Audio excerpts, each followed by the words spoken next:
अब की जिताव सीएम बनाव अपना अखिलेश भैया के। अखिलेश भैया नियन नेता नहीं कोई हो, जीत के परचम लहरी सब विरोधी रोई हो। दोस्तों नमस्कार, मैं हूं कुमार देवेंद्र और आप देख रहे हैं मेरा चैनल न्यू स्ट्रगलर। आज हम बात करेंगे समाज के बहुत ही एक प्रतिष्ठित और कहा जाए कि बहुत ही होशियार वर्ग की ज्योति सिंह। अभी यंगस्टर हैं और प्रैक्टिस करती हैं, तो पूरी इनका परिचय और इनके मतलब अपनी खुद बताएंगी क्या क्या हैं। तो मैडम एक अपना परिचय दीजिए पहले। जी नमस्ते, प्रणाम आप सभी को और आपका चैनल देखने वाले सभी को मेरा तहे दिल से ज्योति सिंह एडवोकेट का नमस्कार, प्रणाम, सत श्री अकाल। मैडम आप ये बताएं कि कितने दिन हो गए आपको प्रैक्टिस करते हुए? अभी तो इंटर्नशिप हमको 1.5 साल हुआ। 1.5 साल आपको हुआ। क्या सोच करके आप इस फील्ड में मतलब वकालत वाले पेशे में क्या सोच के आपने निकला कि मैं समाज को न्याय दिलाऊंगी कि अर्निंग पेशा? देखिए, इसलिए कि समाज का बहुत बड़ा अर्नर आजकल वकालत का पेशा बना हुआ है, लेकिन आप एक जागरूक महिला हैं, तो आप बताएं। जी आपकी बात सर बिल्कुल सही है, लेकिन मैं वकालत पहले मैं पॉलिटिक्स में आई। अच्छा, इससे पहले आप पॉलिटिक्स में? पॉलिटिक्स पहले मैं लॉकडाउन के बाद 2020 जैसे ही ख़त्म हो, 20 में ही लॉकडाउन लगा था और 21 लगते लगते जैसे ही मैंने पॉलिटिक्स ज्वाइन किया। माननीय पॉलिटिक्स मतलब क्या ज्वाइन किया? राजनीति Samajwadi party. Samajwadi party. Samajwadi party में एक्चुअली हमारे राजनीतिक गुरु आदरणीय रमाशंकर राजभर, जो वर्तमान में सलेमपुर से सांसद हैं। जी वर्तमान में सांसद हैं, और उन्होंने कहा कि बेटा आप जैसे लोगों की ज़रूरत है, महिलाओं की जी, और क्या बोलते हैं, आओ राजनीति में तुम्हारा वेलकम है। तो मैंने 6 महीने मेंथन किया कि अभी तक तो स्ट्रगल ही चल रहा था, एक्टिंग का स्ट्रगल, डांस का स्ट्रगल, स्टडी का स्ट्रगल। अच्छा, आप कला के फील्ड से भी जुड़ी हुई हैं? जी। तो फिर हमने मंथन किया, फिर हमारे गार्जियन, हमारे फूफा जी आदरणीय डॉक्टर संजय कुमार मल जी ने कहा कि नहीं बेटा, ये भी आने वाले भविष्य में फील्ड ये भी अच्छा ही है। तो फिर मैंने फूफा जी के कथनानुसार पॉलिटिक्स को आपने ज्वाइन कर लिया। पार्टी में मैंने माननीय राष्ट्रीय अध्यक्ष जी को लेटर दिया कि मैं आपके पार्टी में ज्वाइन होकर के आपके समाजवादी पार्टी की नीतियों विचारों को समाज में फैलाना चाहती हूँ। तो फिर वहाँ से मुझे आदेश मिला, उसके बाद से क्या बोलते हैं पार्टी ज्वाइन की 2021 में। फिर पार्टी ज्वाइन कर 6-7 महीने बाद मुझे जिला उपाध्यक्ष देवरिया जिले का पद मिला। उसी दौरान कई लगातार विधानसभा का 22 में चुनाव हुआ, फिर MLC का चुनाव हुआ, फिर सभासदी का, जिला पंचायत का, सब लगभग लगातार 7-8 चुनाव हुआ। इधर फिर 24 का चुनाव हुआ लोकसभा का। तो 24 में तो मैं स्टार प्रचारक थी सलेमपुर लोकसभा से। बाकी 3 लोकसभा की जिम्मेदारी तो मिली ही थी। देवरिया लोकसभा आदरणीय अखिलेश प्रताप सिंह जी की भी जिम्मेदारी मिली थी, और कुशीनगर पिंटू सिंह सेतवार भैया जी की भी जिम्मेदारी, चूँकि बिरादरी की महिला राष्ट्रीय अध्यक्ष भी हूँ मैं। सेतवार मल महासभा गोरखपुर तारा मंडल में इसका केंद्रीय कार्यालय है। तो राजनीति में आने से पहले आप एक एज ए कलाकार थी? जी। तो कला के किस फील्ड से आप मतलब ज़्यादा कला? मैं थिएटर आर्टिस्ट रही हूँ, दूरदर्शन में भी मैंने काम किया है, और एक्टिंग डिप्लोमा हो मुंबई में थी। 3-4 साल स्ट्रगल किया, फिर काम भी मिले छोटे बड़े, लेकिन लॉकडाउन के जस्ट पहले यानी 2020 में ही 2 सीरियल मेरा रन थ्रू शूट के लिए मैंने वो किया था, एग्रीमेंट किया था। लगभग 80 एपिसोड एक सीरियल का था जो प्रीत नजारे रीत का, और 104 एपिसोड एस बॉडीगार्ड में मैं एज ए लीड थी, जतिन शाह के अपोजिट। इंस्पेक्टर नेहा का कैरेक्टर था मेरा। लेकिन कुदरत को कुछ और ही मंजूर था, लॉकडाउन आ गया। 3 दिन शूटिंग शुरू हुआ था, उसके बाद से तो आपदा आ गई, और उस आपदा की कहानी तो मत पूछिए। तो फिर जो भी हुआ अच्छा ही तो हुआ। आप इंस्पायर कहाँ से हुई कि मतलब आपको कला की फील्ड में आना चाहिए? बचपन से रुचि थी या बाद में कुछ एजुकेशन के दौरान कैसे क्या हुआ? बचपन से तो कला से क्योंकि आपको हम बता दें कि रहा है। एक लड़की के लिए बहुत चैलेंजिंग होता है इस फील्ड में उतरना। जी जी। कैसे प्रेरणा मिली, परिवार की तरफ से कितना सपोर्ट मिला, ये सारी बातें मायने रखती हैं। इन सब चीज़ों को बताइए। परिवार का कोई सपोर्ट नहीं रहा है, जो भी रहा है मतलब मेरी थॉट्स रही है। और परिवार बोलिए तो मेरे दो फैमिली है। मेरे मम्मी पापा भाई बहन का फैमिली जो गोरखपुर में लोग रहते हैं, और दूसरी फैमिली हमारी जिन्होंने हमको पाल पोस के इस लायक बनाया, इस काबिल बनाया कि मैं आपके सामने बोल पा रही हूँ। और जो भी आज मेरी उपलब्धि है मैं डेडिकेट करती हूँ हमारे फूफा जी आदरणीय डॉक्टर संजय कुमार मल जी।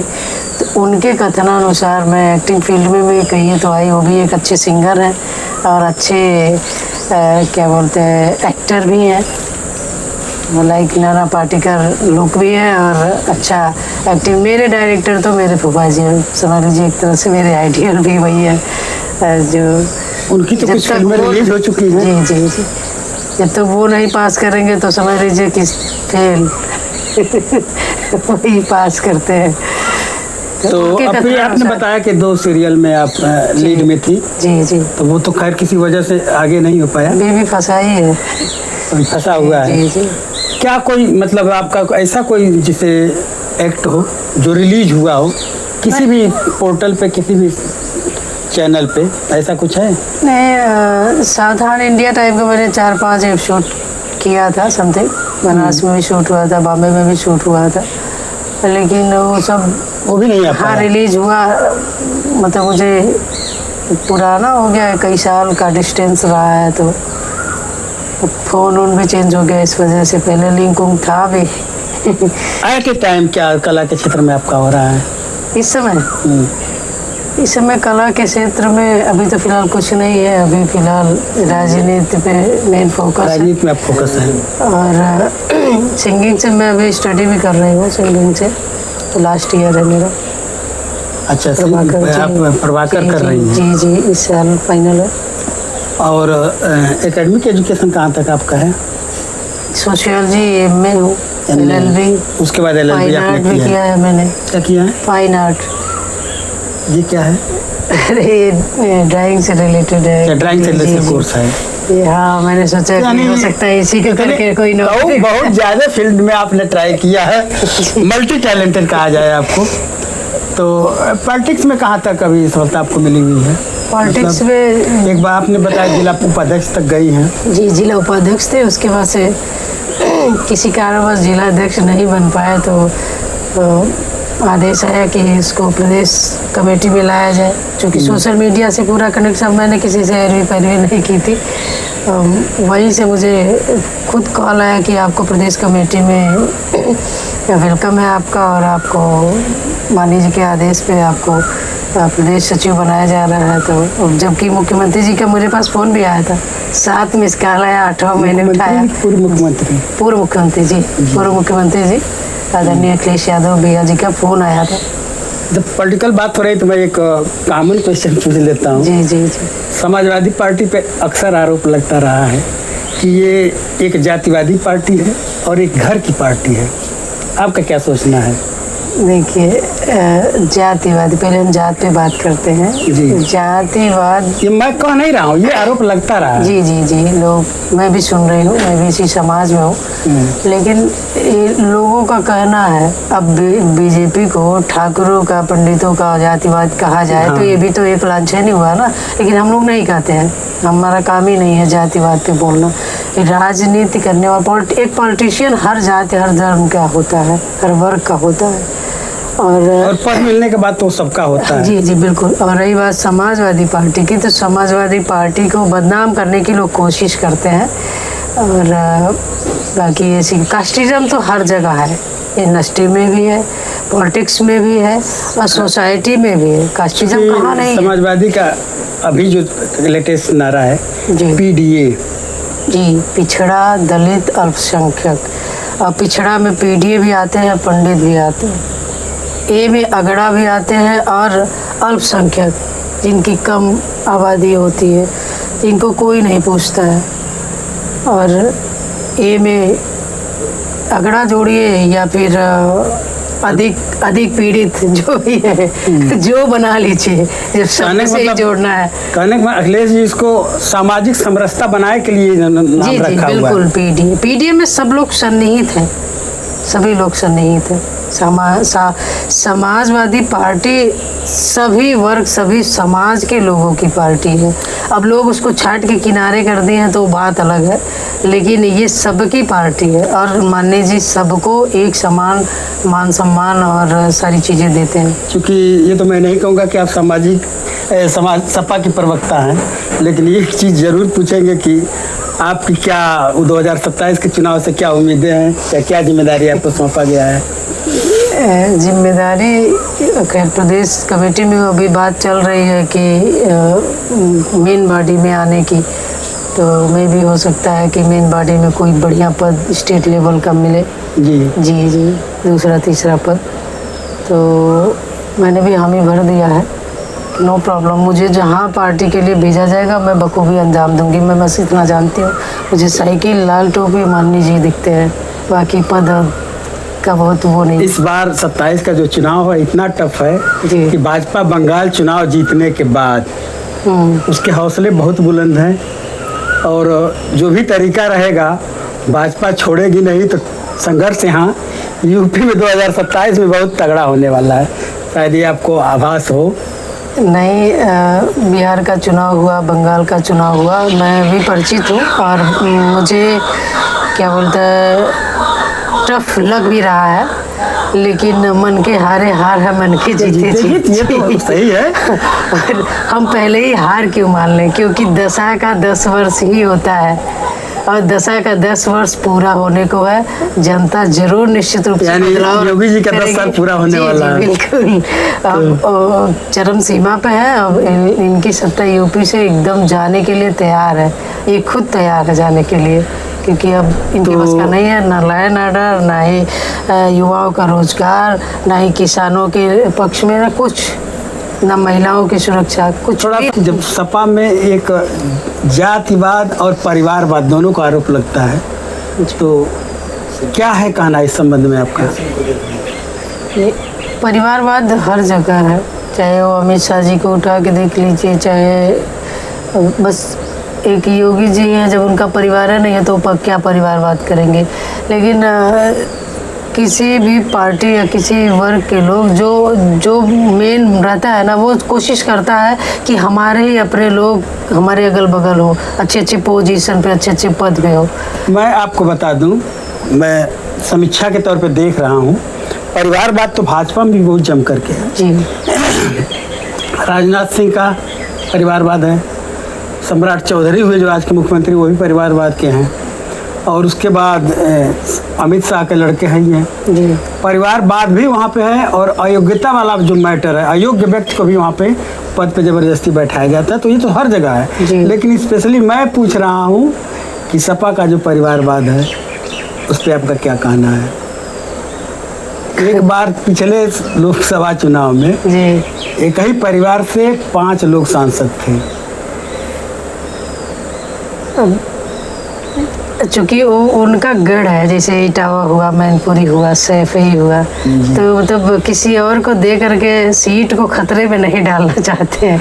एक्चुअली बात ये है, सेफ गेम। हाँ, अब अगर प्रत्याशी बदल जाएगा या कैंडिडेट कोई और हो जाएगा तो सीट के हारने के चांसेस बढ़ जाएंगे। वैसे मान लीजिए मैनपुरी से दादाजी, स्वर्गीय दादाजी आदरणीय मुलायम सिंह यादव जी थे, तो जब उनके डेथ होने के बाद भाभी वहाँ से चुनाव लड़ी तो जीती, फिर दोबारा भी चुनाव हुआ तो भी वही जीती, 24 में भी वही जीती।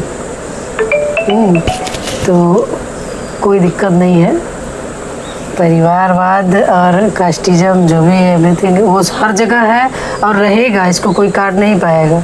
तो इसको हम थोड़ा किनारे करते हैं और गायन वाले फील्ड से आपका एक गाना सुनना चाहते हैं। राजनीति पे अगर डिपेंड हो तब भी गाइए, लेकिन गाइए। हमारा पार्टी का 2 गाना आने वाला है कमबैक में, क्योंकि समय अभाव की वजह से भैया से समय नहीं मिल पा रहा है, व्यस्तता। फिर इधर हम जाने वाले थे, तब तक माननीय प्रतीक जी का डेथ होने की वजह से नहीं जा पाए। जल्दी ही जाएंगे। तो गाना है पार्टी का, भैया के नेचर पे गाना बना हुआ है, राइटर ने बहुत अच्छा लिखा है। गाने में भाव है, सबका के देख ले एक समान, सबका के देख ले एक समान, केहू के न कबहू करे ले अपमान। ए जी सबका के देख ले एक समान, केहू के न कबहू करे ले अपमान। पार लगई है बीच मझधार में डूबत तोहरा नैया के। ए चाची, पार लगई है बीच मझधार में डूबत तोहरा नैया के। ते का कहे के बा, अब की जिताव सीएम बनाव अपना अखिलेश भैया के। अब की जिताव सीएम बनाव अपना अखिलेश भैया के। अखिलेश भैया नियन नेता नहीं कोई हो, जीत के परचम लहरी सब विरोधी रोई हो। होले सहारा जे भी पुकारा, अरे होले सहारा जे भी पुकारा, टोला मोहल्ला गौआ के। अब की जिताव सीएम बनाव अपना अखिलेश भैया के। अब की जिताव सीएम बनाव अपना अखिलेश भैया के। बहुत अच्छा आप गायन, मतलब आपका बहुत अच्छा है, राग बहुत अच्छा है, और मेरी शुभकामना है कि आप गायन के फील्ड में भी आगे बढ़ें। राजनीति में तो मेरी बहुत बहुत शुभकामना है कि आप आगे बढ़ें, और आपकी पार्टी को और आपको भी मेरी तरफ से शुभकामना है कि आने वाले 27 के चुनाव में आपकी पार्टी विजयी हो। बिल्कुल, थैंक यू सो मच। और आप लोगों को 27 में मेहनत आप लोगों की सफल हो। इसी के साथ हम चाहेंगे कि अपनी बात को ख़त्म करें। जी जी, आपसे मिलकर बहुत अच्छा लगा। एक मल्टी टैलेंटेड यंगस्टर जो उभरती हुई नेता हैं, उनसे मुलाकात हुई, आपसे बहुत अच्छा लगा। थैंक यू सो नमस्कार। मच।